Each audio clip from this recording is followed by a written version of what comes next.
Hello friends, मैं हूं जितेंद्र कुमार और आज आप लोगों के लिए जो टॉपिक है वो है स्ट्रक्चर ऑफ पेनक्रियाज अर्थात अग्नाशय की संरचना। आज हम अग्नाशय की संरचना पढ़ेंगे और अग्नाशय से निकलने वाले जो पाचक रस हैं और हार्मोन्स हैं और उनके क्या कार्य हैं उनके बारे में आज हमारा डिस्कशन रहेगा। चलिए देखते हैं, हम सीधे बात करेंगे हम पेनक्रियाज अर्थात अग्नाशय की संरचना की। फ्रेंड्स, तो अग्नाशय की जो संरचना है फ्रेंड्स, ये एक पाचक ग्रंथि तो होती ही है। मेनली ये एक डाइजेस्टिव ग्लैंड है जिसको हम मिश्रित ग्रंथि भी कहते हैं। अभी बात करते हैं कि इसको हम मिश्रित ग्रंथि क्यों कहते हैं।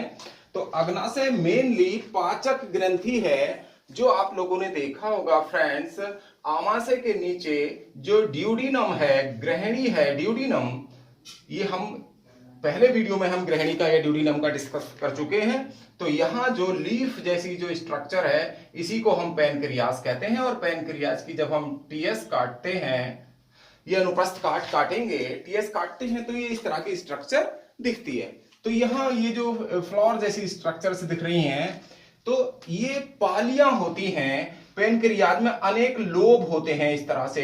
तो ये लोब के बीचों बीच में जो कनेक्टिव सारे लोब जितने भी हैं वो फ्रेंड्स कनेक्टिव टिश्यू के बने होते हैं अर्थात संयोजी ऊतक के ये बने होते हैं।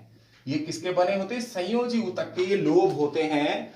और इसको हम कह सकते हैं कि पेनक्रियाज का जो निर्माण है वो मेनली संयोजी ऊतक अर्थात कनेक्टिव टिश्यू से होता है। और ये कनेक्टिव टिश्यू के बीच बीच में ये लैंगरहैंस की दूपिकाएं होती हैं। और लैंगरहैंस की दूपिकाएं कहाँ? कनेक्टिव टिश्यू के बीच में। इसके अलावा इनमें ब्लड वेसल्स भी पाई जाती हैं। तो इस तरह से ये अग्नाशय की संरचना हो जाती है।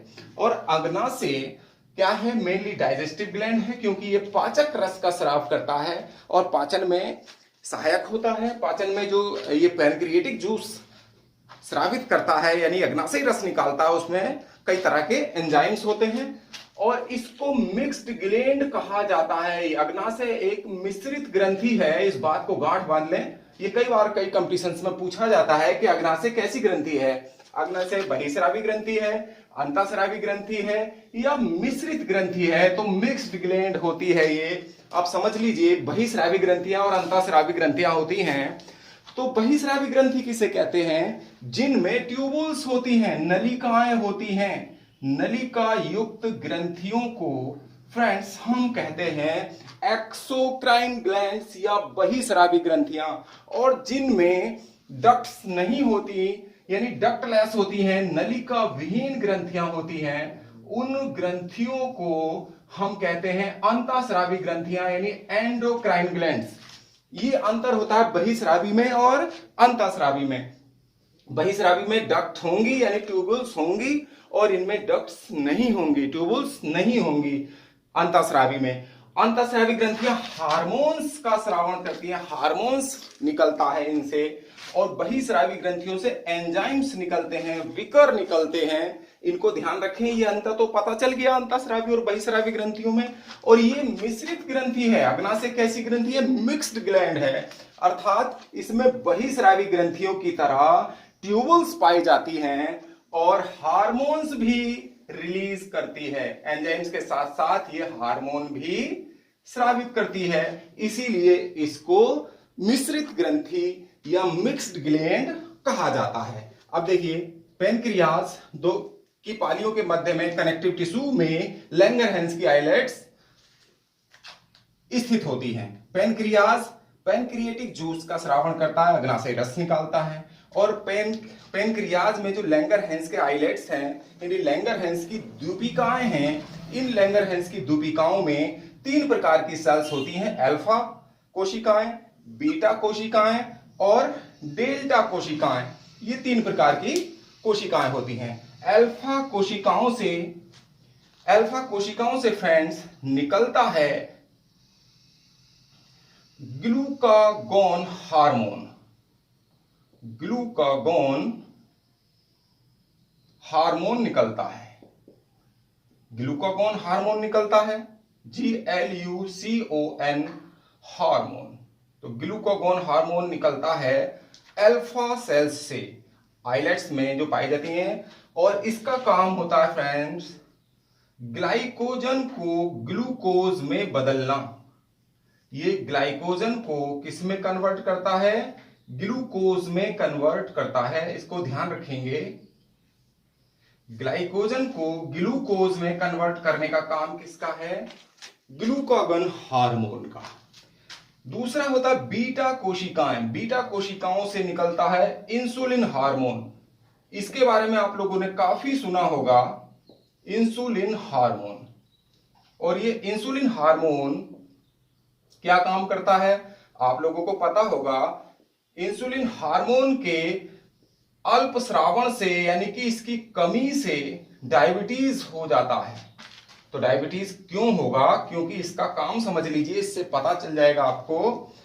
क्योंकि ये ग्लूकोज का यानी कि शर्करा का क्या करता है? ग्लूकोज को ग्लाइकोजन में बदलने का काम करता है। ग्लूकोज को किस में बदलेगा? ये ग्लाइकोजन में बदलता है। लेकिन जब इसकी कमी हो जाती है तो ग्लूकोज हमारे ब्लड में ऐसे ही रहता है और जो मूत्र के साथ शरीर से बाहर आ जाता है। तो इस रोग को क्या कहते हैं? हम डायबिटीज कहते हैं, जो इंसुलिन की कमी से हो जाता है। और कौन सा रोग है वो चलो आगे और डिस्कस करेंगे। और डेल्टा सेल्स, इनको कहते हैं डेल्टा सेल। और डेल्टा सेल से सोमैटोस्टेटिन हार्मोन रिलीज होता है। सोमैटोस्टेटिन नामक हार्मोन इससे रिलीज होता है। सोमैटोस्टेटिन हार्मोन रिलीज होता है। जो अग्नाशयी रस है, इसमें एंजाइम्स कौन कौन से होते हैं? हार्मोन्स के बारे में डिस्कस हो गया।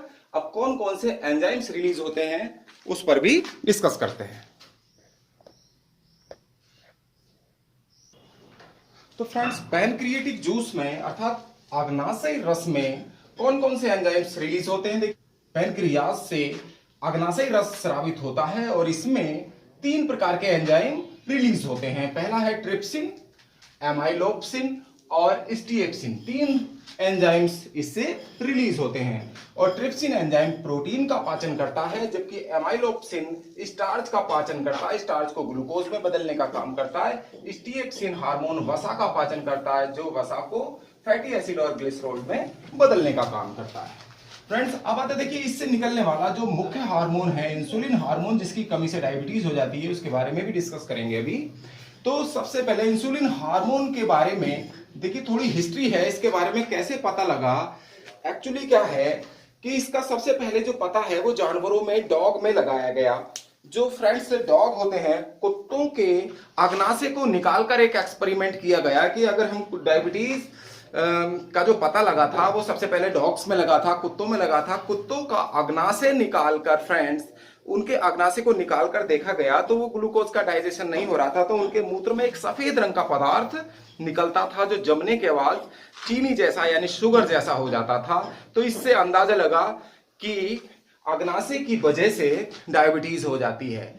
तो सबसे पहले मनुष्यों में डायबिटीज का जो पता लगाया था, ह्यूमन में डायबिटीज का संबंध पैनक्रियाज से यानी अग्नाशय से निकलने वाले रस से होता है, हार्मोन से होता है। इसका पता लगाया था मिनोवस्की और मेहरिंग ने 1889 में।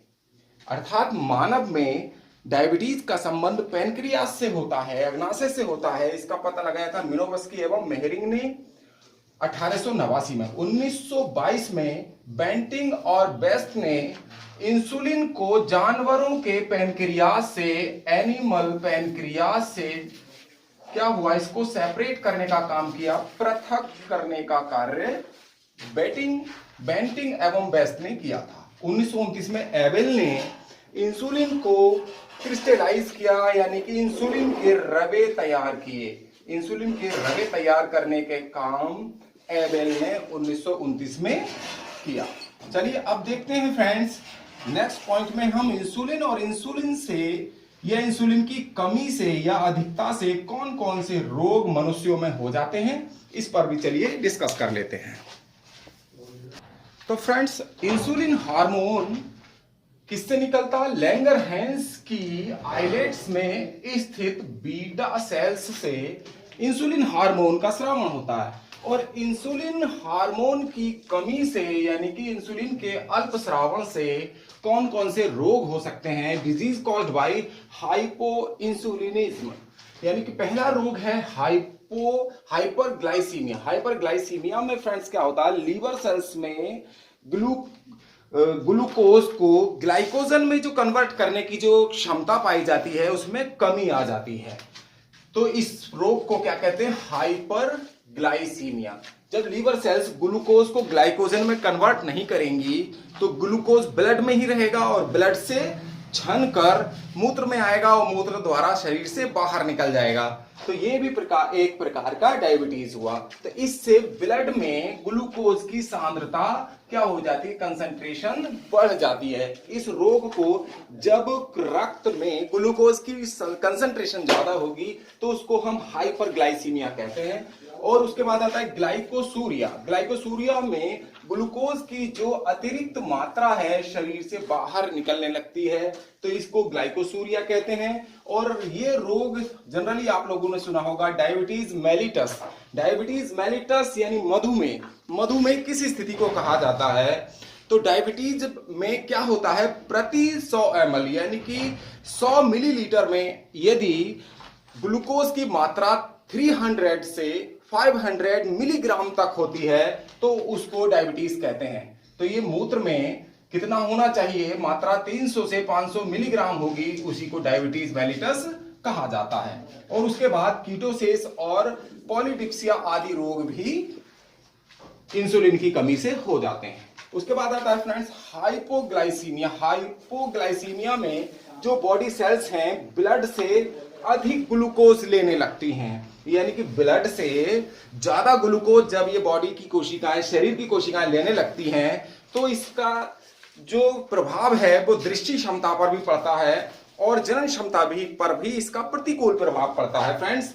और भूखा, ऐसी स्थिति में अगर हाइपोग्लाइसीमिया जैसी स्थिति है तो इसमें भूखा या परिश्रम करने पर क्या हो जाता है, मूर्छा आ जाती है शरीर में। तो इसी को क्या कहते हैं, इंसुलिन स्ट्रोक या इंसुलिन आघात, इस स्थिति को कहा जाता है। तो फ्रेंड्स आज का टॉपिक यहाँ समाप्त हो जाता है। तो आज आप लोगों को ये टॉपिक कैसा लगा, पसंद आया है तो लाइक सब्सक्राइब करना ना भूलें। आपका बहुत बहुत धन्यवाद वीडियो देखने के लिए।